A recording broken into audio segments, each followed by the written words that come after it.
특히 그 중에서 5회 이상 자주 출제되는 기출문제들을 별도로 빼서 한번 비교를 해봤습니다.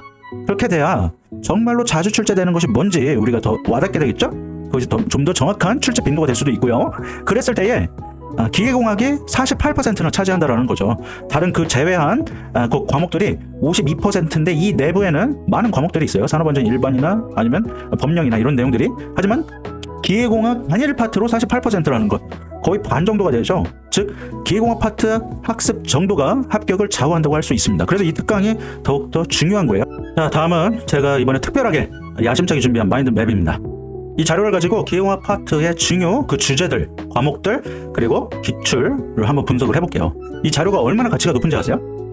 기계공학 파트에서 중요한 그 과목들을 한눈에 볼 수 있어요. 그리고 주제들을 한눈에 볼 수 있죠. 그래서 자기가 학습해야 되는 그 방향을 설정할 수 있고, 학습이 많이 된 상태면 내가 여기 있는 주제들을 이제는 다 술술술술 적어낼 수 있다. 그것을 점검하는 데 사용할 수도 있는데, 여기 각 항목들에 대해서 제가 그 중요 내용들을 이렇게 좀 적어놨어요. 중요 키워드랑 그리고 공부해야 되는 사항들, 그리고 시험 문제들에서 묻고 있는 것들, 그러한 것들 중에서 중요한 것들을 빠짐없이 적어놨는데, 이것이 얼마나 중요한지 한번 보세요. 여러분들이 공부를 했어. 부식에 대해서 예를 들어서 열심히 공부를 했는데, 자, 그런데 전면 부식과 국부 부식에 대해서 구분해서 적으시오. 혹은 문제가 국부 부식의 종류와 특징, 이것을 적으시오 했는데 갑자기 이 국부 부식이 뭐지? 벙 쪄버릴 수가 있어요. 여러분들이 공부를 정말 열심히 했는데 부식에 대해서. 그러는데 이 문제를 보는 순간 멘붕이 올 수도 있다고요. 이것을 확실하게 구분할 수가 없으면. 그렇기 때문에 이것을 보면서 이 키워드와 중요 기출 문제들의 그러한 핵심 단어들, 내가 어떻게 이 문제들을 만났을 때 적어야 되는지를 연관시켜서 공부를 해야 된다는 거죠. 그것을 한눈에 보려면 이 마인드맵이 굉장히 중요한 겁니다. 자, 또 하나 살펴볼까요? 용접 결함에 대해서 또 어느 정도 공부를 했다고 생각을 했는데, 문제에서 6가지를 적으시오라고 나온다고요. 6가지. 나는 한 4-5가지 정도 공부하면은 다 된 줄 알았는데, 여기에서도 6가지라고 했는데 나는 5가지 정도만 공부를 했는데 충분할 줄 알았는데, 이렇게 착각할 수가 있거든요. 왜냐하면 기출문제가 여러 개가 나오잖아요. 여러 개가. 이렇게 한 주제에 대해서 예를 들면 이게 기출문제, 우리 생각하는 기계안전 기출문제 분석표인데요. 거기서 보면 자, 같은 주제에 대해서도 이렇게 6가지를 묻는 경우가 있고요. 어떨 때는 5가지를 묻는 경우도 있어요. 그랬을 때 우리가 기출문제를, 요 기출문제만 본 사람들은 5가지만 준비해서 공부를 한다고요. 실제로는 6가지를 묻고 있는 기출문제도 있어서 대부분 얘를 가지고 전체를 포함시킬 수 있게 공부를 해야 되겠죠. 6가지로. 그렇게 자기가 공부한 지금 현 상태, 현 주소를 우리가 파악할 수 있는 게 바로 그 마인드맵이고요. 그리고 기출문제들이 이렇게 지금 굉장히 많이 이렇게 표로 나와 있으면 어떠한 것이 중요 키워드인지 한눈에 보기가 어렵잖아요. 그랬을 때 우리가 공부 방향을 설정하고 중요 기출의 키워드들이 무엇인지 한눈에 볼 수 있는 이러한 마인드맵이 있으면 여러분들께 굉장히 큰 도움이 되실 겁니다. 자, 그리고 여러분들 한번 보세요. 강의 표면 경화법을 예로 들어볼 때 우리가 이 기출문제의 키워드를 봤어요. 화학적 표면 경화법과 물리적 표면 경화법 구분해야 되는데, 물리적 표면 경화법이라고 하면은 화형 경화법이랑 그리고 고주파 경화법 바로바로 튀어나와야 되잖아요. 우리 머릿속에서. 그런 것들을 이미지 트레이닝을 하기 아주 좋다라는 거예요. 이 마인드맵이. 자, 이 설비 보존 활동을 또 예로 들어보면은 TBM과 CBM이 이 예방 보존 방법에 들어가고요. 그 2가지 이외에 또 적응 보존까지 해서 이 3가지가 되는 거잖아요. 얘를 바로바로 떠올릴 수 있게 우리가 트레이닝을 해야 되는 겁니다. 왜? 시험 문제에서 나오게 되면은 그 문제를 계속 읽고 있어. 자, 이런 문제들이 나오면은 계속 읽고 있으면 안 돼요. 보자마자 그냥 손은 나가고 있어야 됩니다. 뭐를 물어보고 있구나 라고 해서 바로바로 우리가 머릿속에서 떠올려서 손으로 옮겨서 그 적는 행위가 나와야 되기 때문에 자동으로.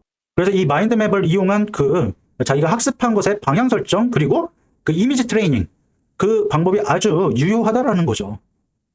자, 먼저 이 재료역학 파트부터 출발을 해보도록 하겠습니다. 이 재료역학은 굉장히 중요해요. 모든 과목의 베이스가 됩니다. 쓸 수가 있는 게 바로 이 그래프예요. 지금 인자능력 시험을 한다, 하고 있다, 이렇게 잡아당기고 있어요. 양쪽으로. 그렇게 되면 시편이 이렇게 딱 하면서 파단이 일어나잖아요.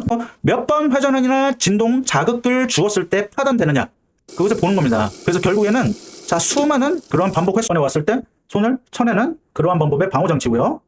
자, 이렇게 손을 갖다 대면 멈추죠. 그렇게 되는 겁니다. 자, 그렇게 해서 우리가 아주 헷갈렸던 내용, 그동안 혼동되기 쉬운 안전거리 구하는 공식 확실하게 부러뜨리고 가는 겁니다. 발생하는 걸 이제 선삭이라고 하는데, 여기 선삭이 벌써 나오네요. 그럴 때 이 발생하는 게 이게 칩이에요. 칩. 그런데 보세요. 이 칩이 굉장히 여기서 길게 나오잖아요. 그럼 위험해요. 사실 이런 칩이 길게 나오면 작업성에도 영향을 주고 이 칩을 잘라내느라고 또 멈춰야 되고, 그러니까 생산성에도 그리고 안전성에도 굉장히 좋지 않습니다. 시작하고 다시 생성하는 것, 이것을 반복하는 게 바로 고성 인선이라고 보시면 되겠습니다. 여기까지 설명을 드릴게요. 펌프에서 이 물을 보내주죠. 이렇게 물을 보내주다가 펌프가 만약에 정지하게 되면요, 정지하게 되면 이제 물이 흐르지 않고, 펌프가 이 임펠러가 정지하게 되면요, 자 이렇게 되겠죠. 이제 물을 못 보내주게 되겠죠. 여기에는 그래서 물이 없어요. 물이 없는데, 그런데 물은 계속 이 뒷부분에서는 그 관성력 때문에 흐르려고 그래. 그렇죠. 얘는 계속 흘러가려고 그래. 물은 이쪽 부분에서는 보내주던 곳에서. 근데 여기서는 이제 펌프가 임펠러가 멈췄기 때문에 못 보내주고선 없어지고 있어요. 물이. 그렇죠. 물이 여기서는 없어지는데 여기서는 계속 보내주려고 그래. 그러면 어떻게 되냐면 이쪽 부분이 압력이 확 떨어집니다. 펌프 와류실 쪽에 압력이 확 떨어져요. 진공까지도 발생할 수도 있고 압력이 확 떨어져. 근데 제가 항상 설명드렸던 것처럼 그 다음에 일어나는 현상은 뭐가 되겠어요? 압력이나 온도는 할 것 없이 가장 기본이 되는 것은 높은 곳에서 낮은 곳으로 흐른다. 압력이 높은 곳에서 낮은 곳으로 흘러. 그렇죠. 근데 제가 여기 압력이 확 떨어진다고 그랬잖아요. 압력이 확 떨어지면 물이 이렇게 가다가 다시 어떻게 되겠어요? 쫙 이렇게 역류해서 이쪽으로 가겠죠. 다시. 그 현상을 한번 보여드릴게요. 보면 이제 이렇게 가다가 여기 압력이 확 떨어져서 얘가 다 갑자기 물이 확 이렇게 역류해서 가는 거예요. 역류해서 가게 되면은 이렇게 지금 높낮이가 낮아지거나 높아지면서 압력을 일정하게 유지해준다.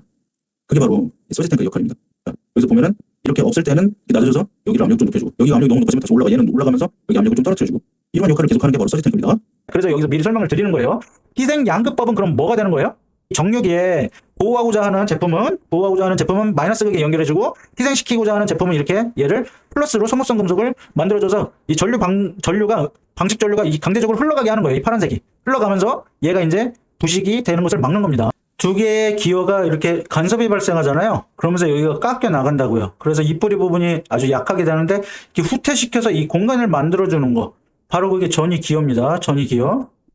그 좋은 상태를 보존을 시키고 그 활동이 이제 선순환 구조를 이렇게 갖는 게 바로 보존 활동의 개요가 되겠습니다.